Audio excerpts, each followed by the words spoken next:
Alam mo, during that time po, dahil hindi ako makauwi talaga, nabot ako ng 3 taon. Nag-Jericho March po ako sa bahay, sa aking kwarto. Yun aking pong prayer request na nakalagay dyan na, Lord, gusto ko na pong umuwi. Kasi sabi ni Pastor, pag hindi ka pa umuwi, huwag ka nang uuwi. Wala akong magagawa kasi hawak nila yung papel mo, hawak nila yung passport mo maghihintay ka na lang Alam niyo po, nag-Jericho March po ako, nilagay ko sa yung aking prayer request. 7 times. Equal 7 days. Tapos po, maya-maya, nagigis na ako, papasok na ako.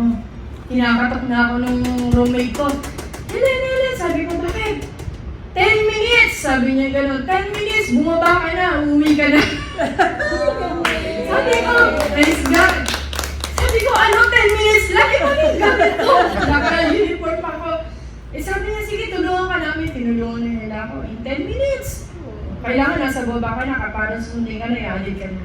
Kaya nung umuwi po ako, hindi alam nila, Pastor, pauwi na ako. Kaya talagang pagkauna nanabit tayo lagi sa presensya ng Diyos, kumikilos ang Panginoon not in our own way, but in His own way.